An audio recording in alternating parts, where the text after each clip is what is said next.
Unitarian Universalist Church in the Brazos Valley. My name is Reverend Kiya, and my pronouns are she, they. And we're going to sing this morning a song that some of you know, and Open Your Heart by Lee Morris. And Meg is going to sing the melody and remind you how it goes, and then I will sing the harmony. You gotta keep your heart wide open, and the waves gonna push you around. You gotta keep your heart wide open till your faith brings you back to solid ground.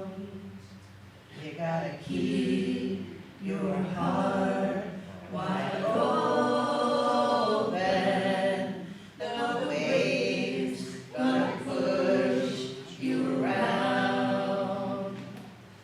You gotta keep your heart wide open till your faith brings you back to solid ground. Would you all sing it to us so we know you know it? Are you ready? And then we can do a call and response. You need more help with it? You want to do it some more? You gotta keep your heart wide open, so the waves gonna push you around. Oh, the waves gonna push you around. You gotta keep your heart wide open, till your faith brings you back to solid ground. till your faith brings you back to solid ground. All everybody got parts you like? Now, those of you who can't follow this, you don't know it, you need a part that you just can't get off of, this is your part.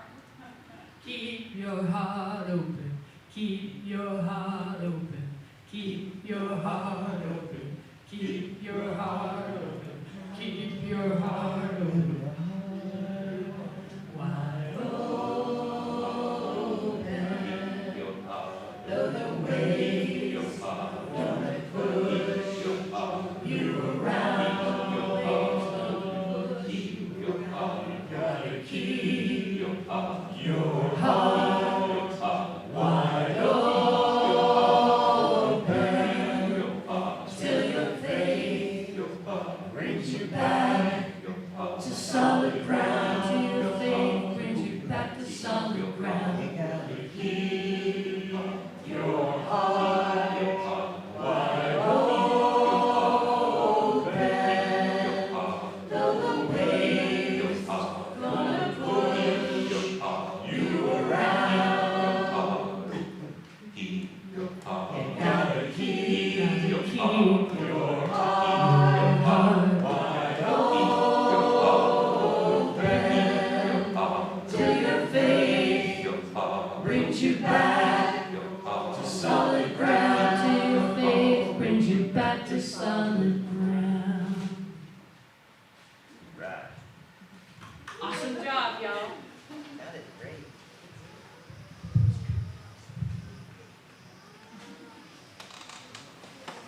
Welcome to the Unitarian Universalist Church of the Brazos Valley, UUCBV, or Brazos UU for short. My name is Joyce Linewecker, and my pronouns are she, her. I'll be serving as your worship assistant today. We are a welcoming congregation, which means we celebrate all people of diverse sexual orientations and gender identities. We also strive to welcome people across diversities of race, age, ability, immigration status, and belief. We are also a congregation working for reproductive justice. So whoever you are, wherever you have come from, wherever you are on life's journey, you are welcome here. We have several announcements. If you have a joy or concern, please write it in the book that Allison is going to be passing around for Reverend Kiya to read. Please remember that our service is recorded and available publicly. So if you need to, moderate your message accordingly. Our Wednesday night book club starts this week. We are reading Jason Stanley's How Fascism, the Politics of Us versus Them. Join us online at 7 p.m. on Wednesday. And the Soul Matters Small Group Ministry is beginning this month. Our Lunch and Learn this week is an informational session about the small group ministry. So join us at 12 p.m. online on Thursday for all you need to know about the church's small groups.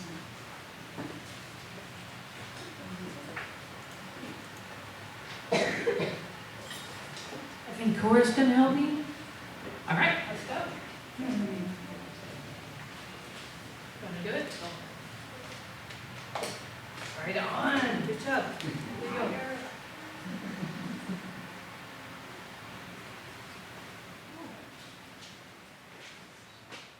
Our reading this morning comes from Henry David Thoreau from his book, Walking. My vicinity affords many good walks, and for so many years I have walked almost every day, and sometimes for several days together. I have not yet exhausted them. An absolutely new prospect is a great happiness, and I can still get this any afternoon. Henry David Thoreau. Now all please join me in saying our affirmation. Love is the spirit that we should cherish, and service is its gift. This is our great covenant, to dwell together in peace, to seek the truth in love, and to help one another. As Unitarian Universalists, we believe that there is a spark of the divine in all beings, especially all these beings here. And this is your opportunity to say hello to the holy and the people around you.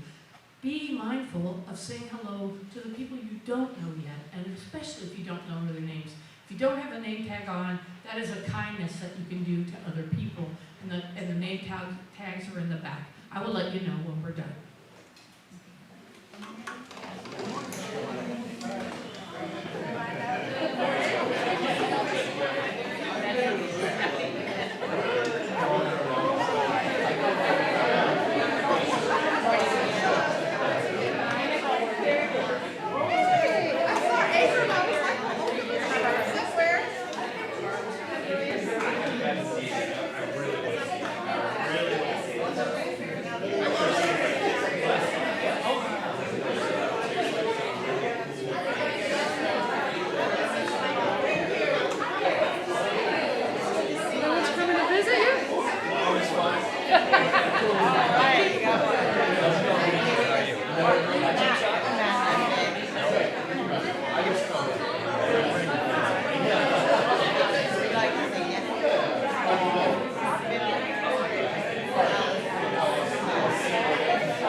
So we're going to sing now, and we're going to sing a some beautiful words that were actually are attributed to Buddha. And this is the metta meditation, is where this comes from. And many of you probably know this meditation. And in our hymnal, in the teal hymnal, you'll find it as 1031, 1031. I think that the words are going to be up there. And we'll go through it 3 times. And the idea with metta meditation, if you've not done it before, but is that we start with I, and then we extend that to you, and then we extend it to we, so that we're acknowledging that interconnected web. And so we'll go through it one time with just the melody before we start to sing. That way you can kind of get it in your ear. And I think Ken's going to play the melody, and then we'll start with the words.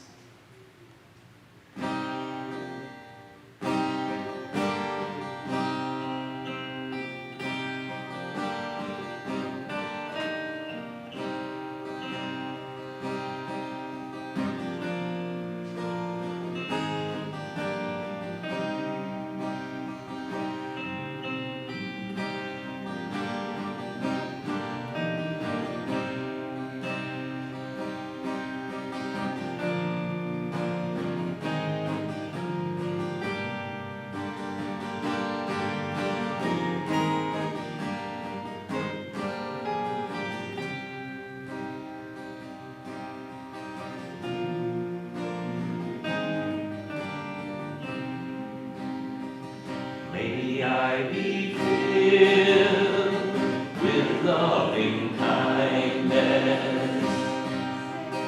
May I be well.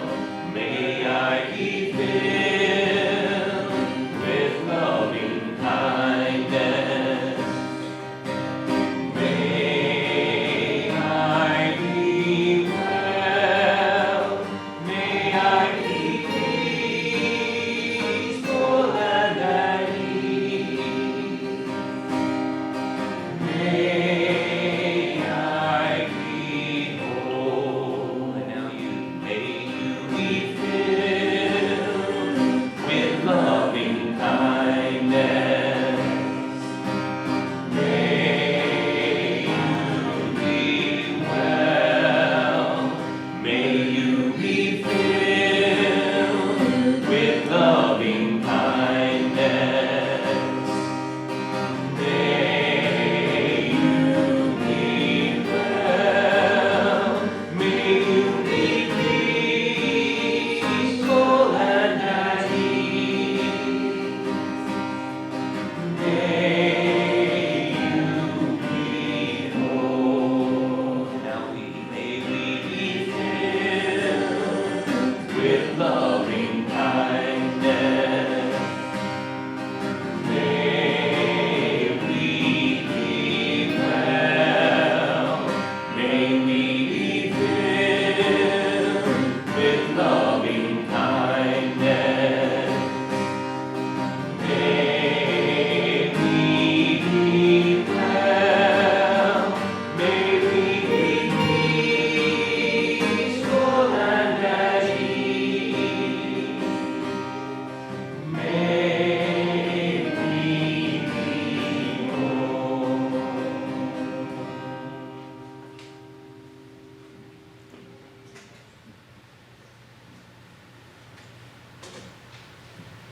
Good morning. Good morning. My name is Allison. I use she, her pronouns, and this is the part of the service where I do a time for all ages. And today, our time for all ages is called Henry Hikes to Fitchburg, and it's by D.B. Johnson. And before I get started, this book has a character named Henry. He's hiking to Fitchburg. Okay. He also has a friend, though, who is going to do other stuff, you'll see. But I just wanted to show you how long the hike from Walden Pond to Fitchburg is. It says on Google Maps it would take Henry 11 hours and 6 minutes. So he is hiking to Fitchburg. I'm guessing he's taking breaks too. That would be a lot for one day, I think. All right, so keep that in mind, that distance while I'm reading. One summer day, Henry and his friend decided to go to Fitchburg to see the country. I'll walk, said Henry. It's the fastest way to travel. I'll work, Henry's friend said, until I have the money to buy a ticket to ride the train to Fitchburg. We'll see who gets there first. His friend waved. Enjoy your walk, he said. Henry walked down the road to Fitchburg. Enjoy your work, he called back. Henry's friend filled the wood box in Mrs. Alcott's kitchen for 10 cents. Henry hopped from rock to rock across the Sudbury River. His friend swept out the post office for 5 cents.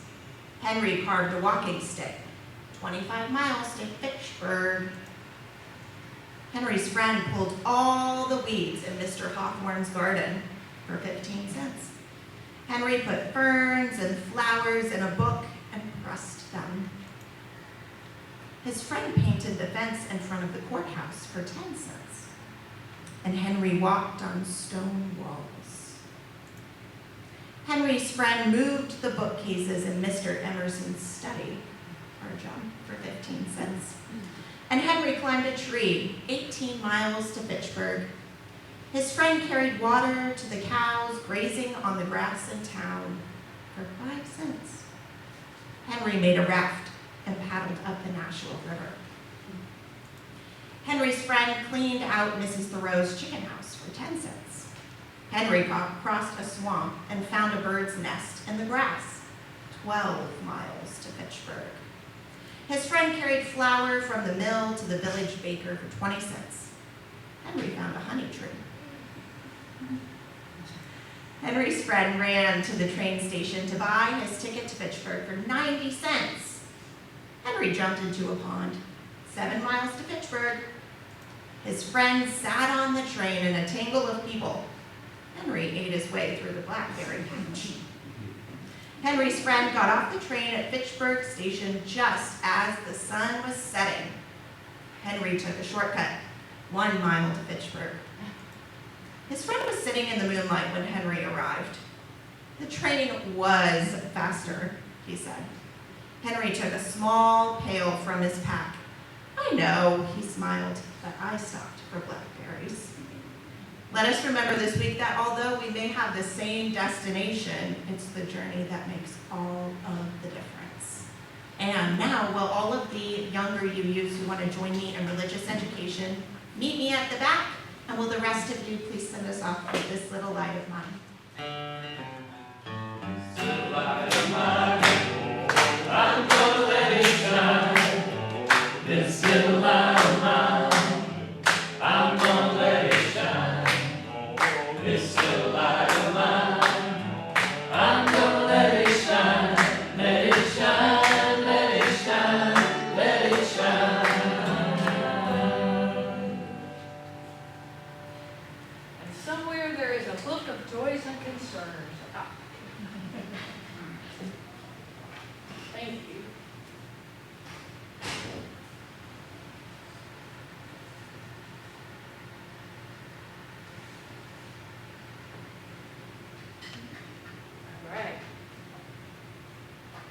All right, we have a concern and an emergency situation that somebody will be able to do, but not Meg and I. There is a tiny white kitten in the yard. They're about this big, really. Very small kitten. Looks like a winner, if you want my opinion. But we have 5 kittens at our house. Does anyone want to give it a home? If it is still out there.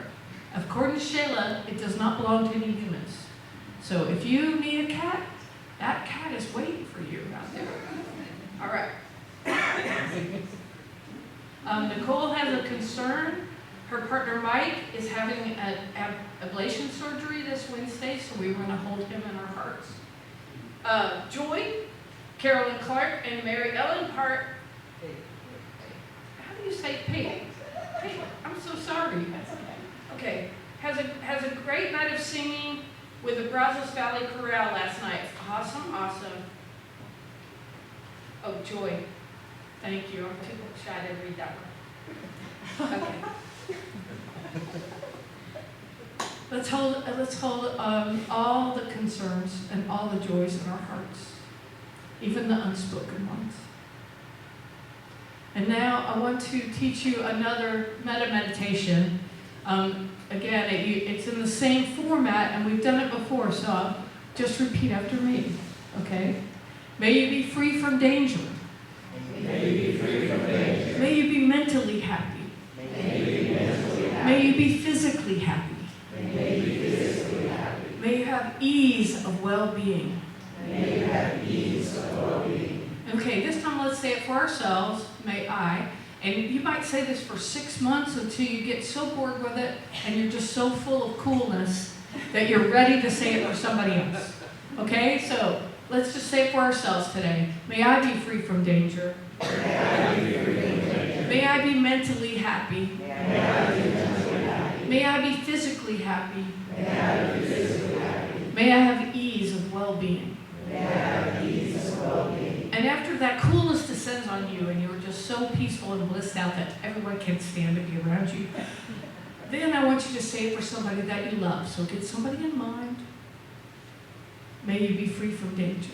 May you be free from danger. May you be mentally happy. May you be mentally happy. May you be physically happy. May you be physically happy. May you have ease of well-being. May you have ease of well-being. Okay, and now we're going to stretch.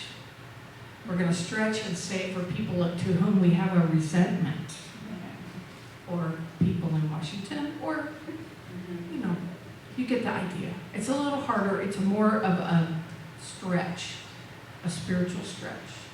Ready? Keep somebody in mind. Don't look around. May you be free from danger. May you be mentally happy. May you be physically happy. May you have ease of well-being.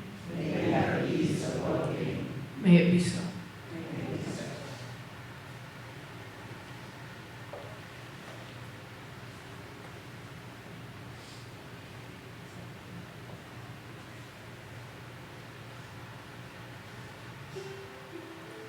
If you turn to page 1020, we're going to sing a beautiful East Barnwell song called Whoa Ya Ya.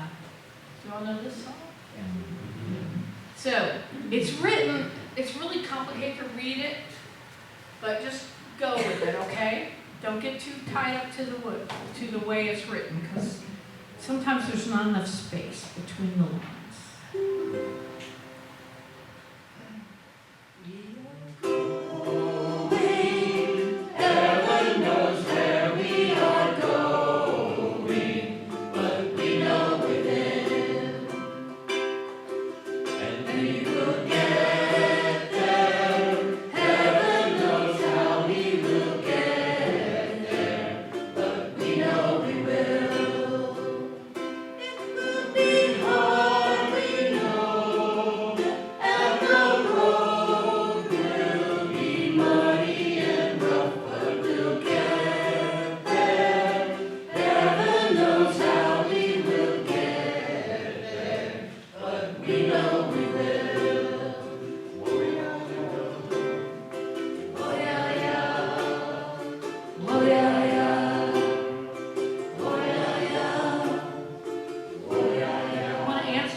Good job.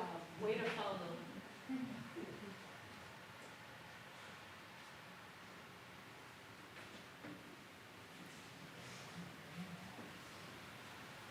So, how many of you are worried the church is not going to get done on time?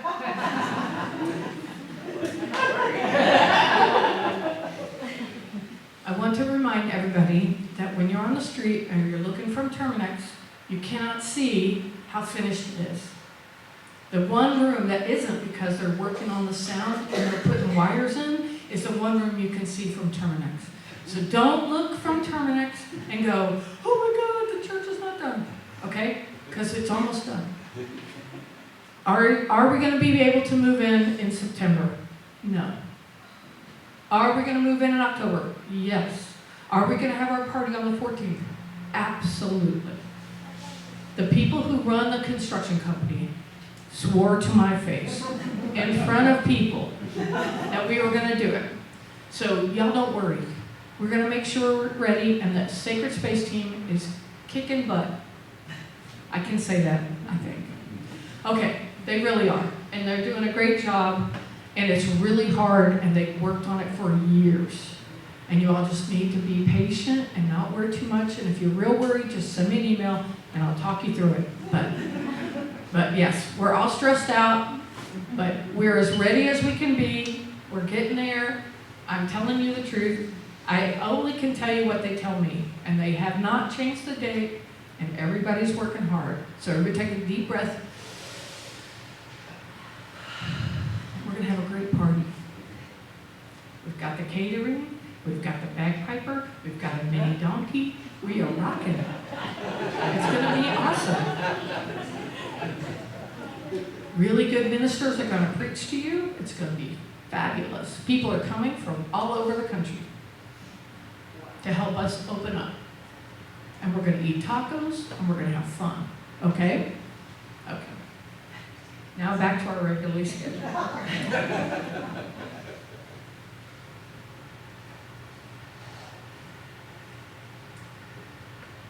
So, Thich Nhat Hanh says, when you walk, arrive with every step. That is walking meditation. There's nothing else to it. And there really isn't anything else to it. If you are doing the Buddhist kind of walking meditation, you are so busy noticing how your foot is touching the ground. It's a very slow thing. But today I'm not talking about that at all. I'm talking about two, in particularly two, maybe three, Unitarian saints that you should know about. One of them, Allison started talking about, Henry David Thoreau, even though he's not a bear. I've spoken about Buddhist and Taoist traditions of walking meditations. You can walk slowly, you can travel far, you can inhabit yourself, do a pilgrimage, a walkabout, a walkathon. The trails are many, with a myriad of purposes, and not every person is physically able to walk. But it is a very inexpensive and sometimes overlooked way to stay centered and grounded and talk to yourself and hear yourself think.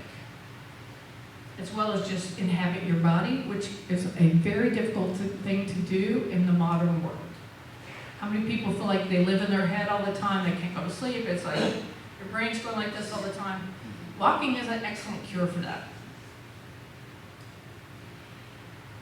Today I'm going to tell you some stories. So, in his essay, Walking, Henry David Thoreau discusses the subtle art of wandering in nature and the healing effects and spiritual rejuvenation that arise when one manages it. Early on in the essay, he spends a fair few words dissecting the idea of the word sauntering, because he claims the word originated in the Middle Ages when idle folks wandered through the countryside, sustaining themselves with charity, claiming that they were on their way to la Sainte-Terre, to the Holy Land. Till the children acclaim, there goes a Sainte-Terre, a saunterer. That's pretty cool, huh? Thoreau claims that the true aim of the saunterer is to be home in the midst of one's wander, to find the wilderness in his or her natural setting. And it could be your garden. It doesn't have to be some exotic place. It certainly wasn't an exotic place most of the time for Henry David. And you can draw on the less common path. Thoreau, in one side of the coin of the American walker, his world was local. He studied his home past, his local Indians that used to live there. He was a naturalist. He got down to the details. He looked up the geology of the walks that he went on. Even though his mom and his sister made him donuts and fresh baked bread every Sunday while he was at Walden, he did not have it that tough, y'all. And he built his cabin for $28 on Waldo Emerson's land. Without him, we would not be the environmentalists we are, or have civil disobedience, or the beat poets like Gary Snyder. In 1956, just before he left for Japan, Gary Snyder led Jack Kerouac on an overnight hike to the sea and back across Mount Tamalpais, a 2,571-foot peak on the other side of the Golden Gate from San Francisco. in Marin County. On that walk, Snyder told his footsore companion, "The closer you get to the real matter, rocks, air, fire, wood, boy, the more spiritual the world is."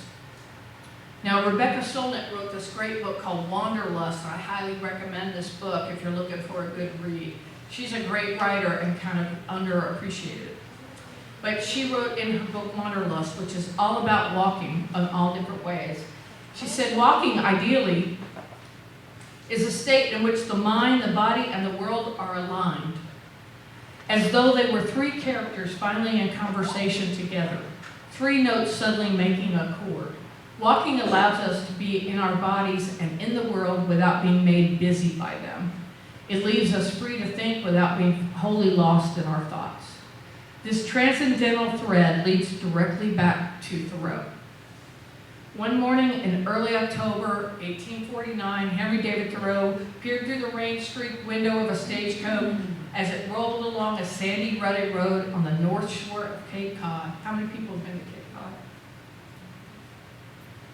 It's wilder than you think, right? I highly recommend it if you want to go. But when Henry went, he found the landscape bleak and almost bare of trees, the houses poor and weather-beaten, even the women's faces were cheerless. He was visiting the Cape for the first time in 1849. He knew the woods and the fields and rivers of his native Concord as he knew his own garden. He had traveled by dory on the Concord and Merrimack River, by foot across the White Mountains in New Hampshire, and through the forests of Maine. But he knew almost nothing about the shore. He came to Cape Cod as to a new world. And then Thoreau and his traveling companion, whose name is William Ellery Channing, not the famous minister one, but his nephew, walked from Orleans, which is kind of in the middle of the Cape, to the ocean side over a desolate, rain-swept plain, holding their open umbrellas behind them to get some help with the flowing wind. Anyone who tries to retrace their steps today on a hot summer weekend will have to dodge a stream of beachgoers, picnickers, campers, bicyclists, surfers, windsurfers, dune drivers, birders, surfcasters, whale watchers, and other assorted holiday makers. Thoreau would go off his trail to avoid disturbing a muskrat. So it must have been quite a different experience for him. But present-day environmentalists are worried about all this human traffic on the fragile ecosystem of the Cape, because it's basically a desert. But he and Channing met only an occasional traveler. He was no idle stroller. Like, if you read his writings, he talks about he liked to walk about 4 hours a day. That's a lot. I'm kicking it when I'm happy if I get 30 minutes.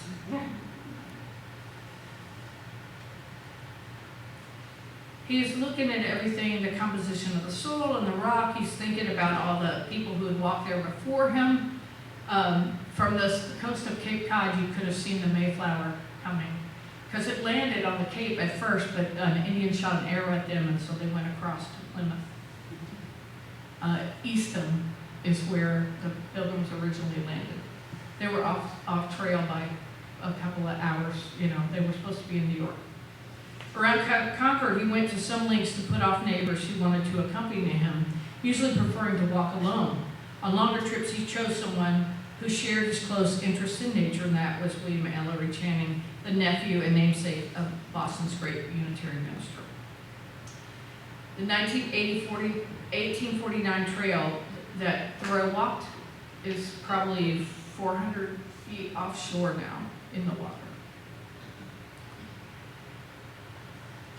A man, he wrote in his valedictory to Cape Cod, which you all can read, may stand there and put America behind him. Rebecca says, the random, the unscreened allows you to find what you don't know you were looking for. And you don't know a place until it surprises you. Walking is one way of maintaining a bulwark against this erosion of the mind, the body, the landscape, and the city, and every walker is a guard on patrol to protect the ineffable. Another Unitarian walking poet, saint, is Walt Whitman. How many people love Walt Whitman? Anybody besides me? Excellent, excellent. So this is the way he would say it. I'll just read you a little bit of this. Afoot and lighthearted, I take to the open road. Healthy, free, the world before me, the long brown path before me, leading wherever I choose. Henceforth, I ask not good fortune. I, myself, am good fortune. Henceforth, I whimper no more, postpone no more, need nothing. Done with indoor complaints, libraries, querulous criticisms. Strong and content, I travel the open road. The earth, that is sufficient. I do not want the constellations any nearer. I know they are very well where they are. I know they suffice for those who belong to them. And the poem goes on for quite a while, but it's a great one. Now, Whitman was a walker of the streets of New York and New Jersey. He walked to see his brother George, who was serving in the Union Army at Elkhorn Creek in Kentucky, where I grew up. He walked to New Orleans. He wanted to be in the mix of people and activities, flirtations, the sights. These men made paths in our imaginations that still pull us out of the trails and sidewalks, the sights and adventures, paths to the spirit, to the well-worn short walks we take, or the long, once-in-a-lifetime adventures. I have always loved to walk. Whether it's some amazing city like Paris or San Francisco or New York, Scotland or London, Romania or Istanbul, I would wander for hours, and my legs would tell me about it the next day. When living in the country in Kentucky or Oklahoma, I established daily walks there where I would walk the same 2 miles, same all the time, and just notice the changing seasons and slow down. That's happening here in Bryan. I have found a route. I have to walk really, really late when it's 107, but you got it. I look forward to walking the 2 miles back and forth to work. It's a way to meditate and gather yourself. It's an inexpensive way to stay healthy. Walking inspiration is all around us. William and Dorothy Wordsworth in the Lake Country, John Muir walking in California, or if you might not know this, but he walked 1,000 miles from Wisconsin to New Orleans early before he moved to California. Hikers on the Pacific Crest or Appalachian trails, walking around the block with your best friends, or Mary Oliver in Cape Cod. The longest single walkable distance on the earth is a little more than 14,000 miles. You can walk between Cape Town, South Africa, and the Russian port city of Magdala on the Sea of Okhotsk. Google Maps has confirmed this pedestrian possibility. It is not an officially recognized path yet, for example, like the Trans-Canada Trail or a network of pathways that twist and turn across 10 provinces and 3 territories, but rather an intercontinental route that can be traversed without the help of a car, train, or boat. If you walk 8 hours a day, the trip would be completed, 8 hours a day, 2.5 miles an hour. You would be done in 500 days. Near the halfway point, you could eat one of your knapsack lunches at the Great Pyramid of Giza. After the triumphant last step, you might write a book about your adventure. Why did you take that walk? Was it a spiritual pilgrimage? Did you do it for the sheer physical challenge, for a deep, thrilling sense of accomplishment, for the anticipation of discovering something new about the world, about yourself? I'm going to leave you with one more saint. You may have heard this story before, but on January 1st, 1953, a woman known only to the world as the Peace Pilgrim set out vowing to remain a wanderer until mankind had learned the way of peace. She had found her vocation years before when she walked all night through the woods and felt, in her words, a complete willingness without any reservations to give my life to God and to service. And she prepared for her vocation by walking 2,000 miles on the Appalachian Trail. Raised on a farm and active in peace politics, she abandoned her name, so we don't have her actual given name, and began her pilgrimage. She was a particularly American figure, plain-spoken and confident that the simplicity of life and thought that worked for her could work. She set out to walk 25,000 miles for peace, and it took her 9 years to do it. Peace Pilgrim kept walking for 28 years total, through all kinds of weather in every state and Canadian province, as well as parts of Mexico. An older woman at the time she first set out. She wore navy blue pants and shirt, tennis shoes, and a navy blue tunic whose front was stenciled with the words Peace Pilgrim, and who back tests changed over the years from walking coast to coast for peace to walking 10,000 miles for world disarmament to 25,000 miles on foot for peace. Something of her brisk, practical piety comes across in her explanation of the choice of dark blue. It doesn't show dirt, she wrote, and does represent peace and spirituality. Afterwards, she continued walking for peace, but stopped counting the miles.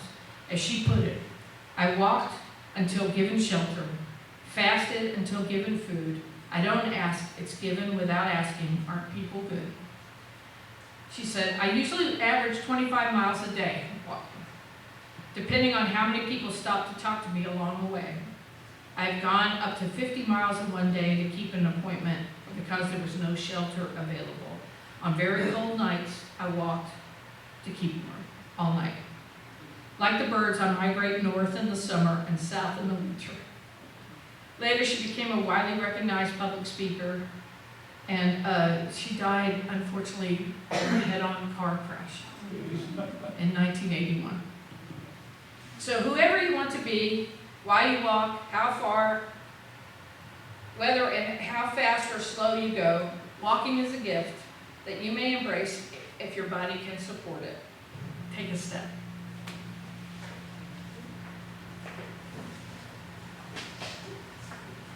Now let an offering be taken to sustain and strengthen this place, which is sacred to so many of us, a community of memory and of hope, for we are now the keepers of the dream. This church shares the proceeds of the offering plate donations every week to help support important non-profit organizations with which we work. The four groups we voted to support with this year's donations are the African American Museum, Brazos Valley Blessings, the Pride Center, and the Brazos Mobile Food Pantry. We vote on this every May at our congregational meeting. Please be as generous as you can.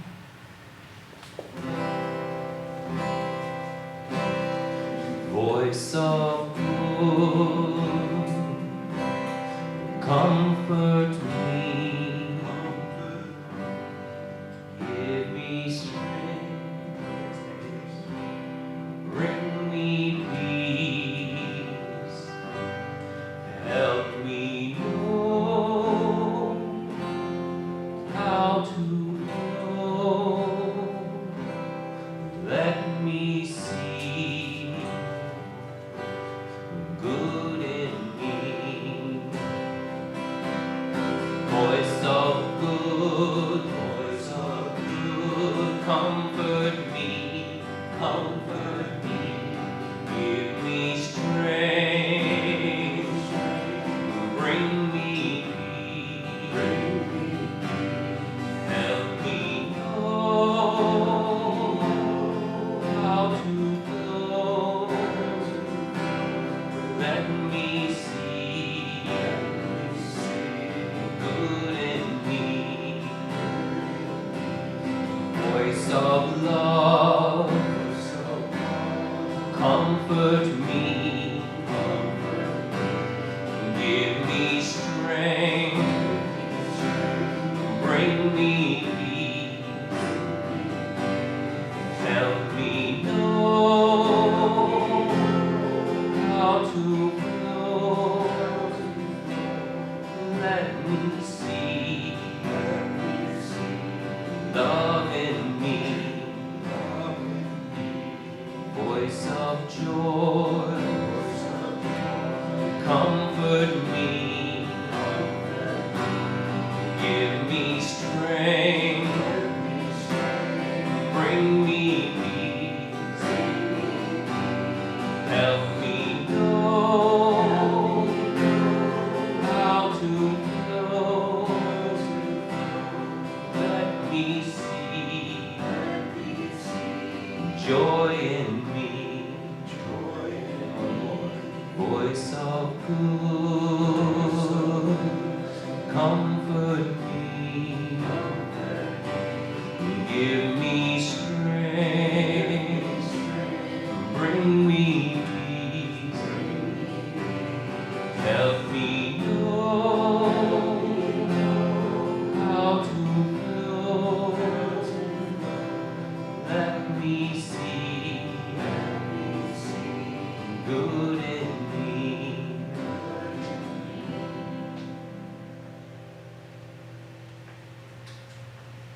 We give thanks for these gifts we have given, for those we receive, and for each other. May your generosity return to you tenfold. And now, please join me in the extinguishment of the chalice. We extinguish this flame, but not the light of truth, the warmth of unity, or the fire of commitment. These we carry in our hearts until we gather together again.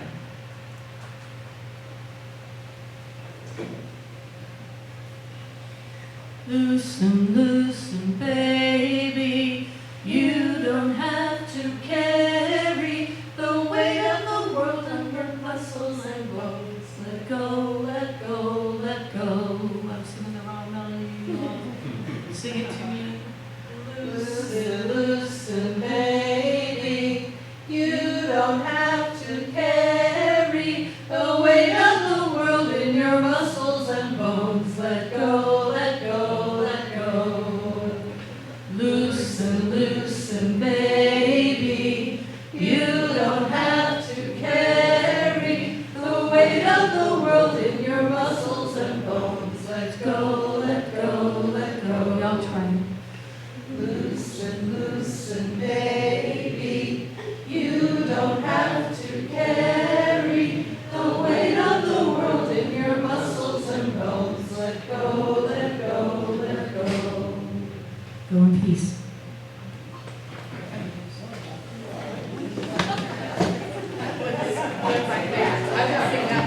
Yeah.